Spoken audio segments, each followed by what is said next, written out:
হাজার হলেও আমরা মাছে ভাতে বাঙালি, মাছ ছাড়া আমাদের চলে না। নমস্কার, ডেলি রান্না ব্লগ থেকে আপনাদের স্বাগতম। আজকে করে দেখাবো বাটা সর্ষে। বাটা সর্ষে করতে লাগবে বাটা মাছ, আর লাগবে টমেটো পেস্ট, আধা চামচ হলুদ, আধা চামচ মরিচের গুঁড়া, গোটা কাঁচামরিচ, গোটা সরিষে, গোটা জিরে। সরিষা আর জিরে শিলনোড়ায় বেটে নিব।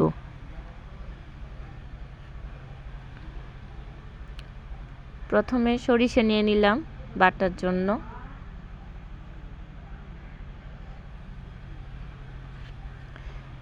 মিহি করে বেটে নিব।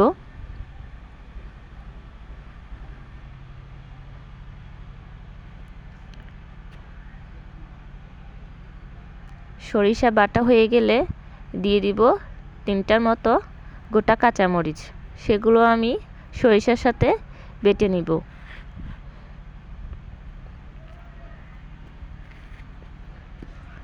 তারপরে বেটে নিব গোটা জিরে।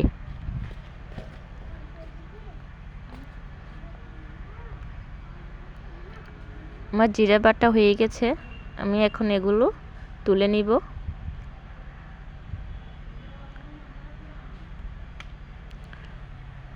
বাটিতে নিয়ে নিয়েছি।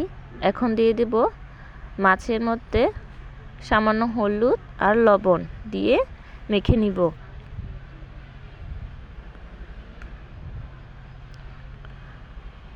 মাখানো হয়ে গেলে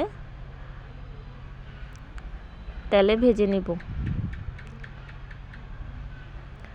আজকে রান্নাটা করব আমি সরিষার তেল দিয়ে। তার জন্য কড়াইতে সরিষার তেল দিয়ে দিলাম। তেল গরম হয়ে আসলে একে একে দিয়ে দিব মাছ।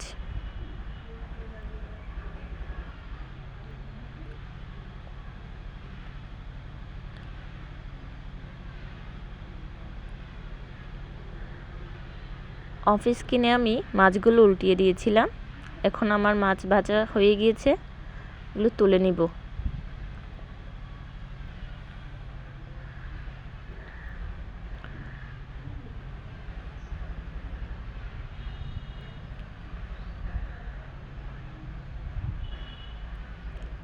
মাছ তোলা হয়ে গেলে ওই মাছ ভাজার তেলে আমি আর অল্প পরিমাণে সরিষার তেল দিয়ে দিব।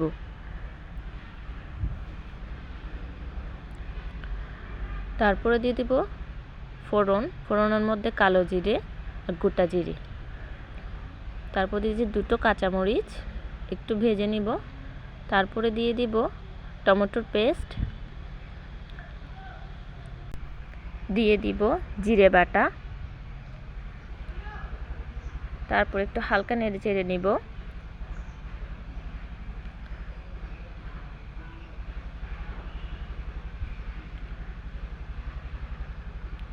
দিয়ে দিব হলুদ মরিচ,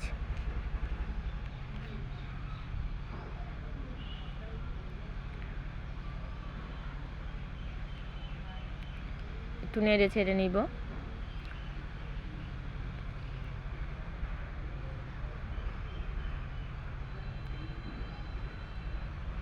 তারপরে দিয়ে দিচ্ছি সর্ষে বাটা। সর্ষে বাটাতে অল্প পরিমাণে পানি দিয়ে আমি গুলিয়ে নিয়েছি। সর্ষে বাটাটা দিয়ে ভালোভাবে নেড়ে চেড়ে নিব। 4-5 মিনিট ধরে কষিয়ে নিব।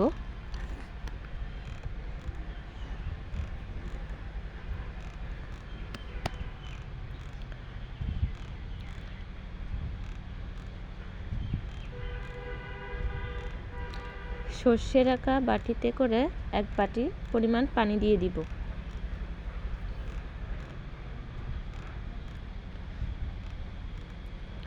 মশলাটা ভালোভাবে কষিয়ে নিব।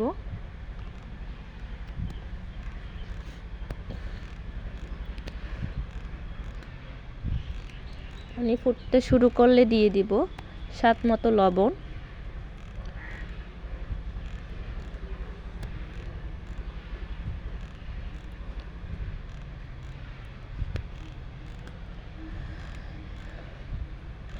আমার পানিতে বলক চলে আসছে।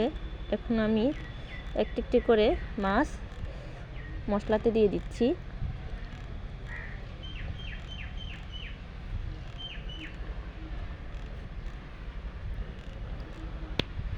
মাছ দিয়ে হালকাভাবে নেড়ে চেড়ে দিচ্ছি।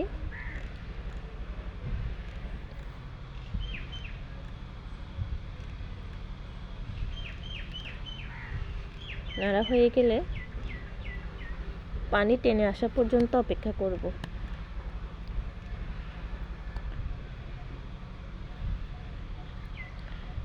দেখুন কালারটা কত সুন্দর এসেছে, খুব ভালো গন্ধ বেরিয়েছে। চুলা থেকে নামিয়ে আমি ভাতের সাথে গরম গরম পরিবেশন করে দিচ্ছি।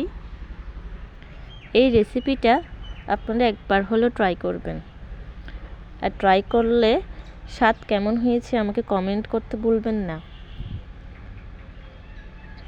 আমার রেসিপিটি যদি আপনাদের ভালো লেগে থাকে তাহলে প্লিজ লাইক, কমেন্ট, শেয়ার এবং সাবস্ক্রাইব করে দিবেন। পাশে থাকা বেল আইকনটি প্রেস করে দিবেন।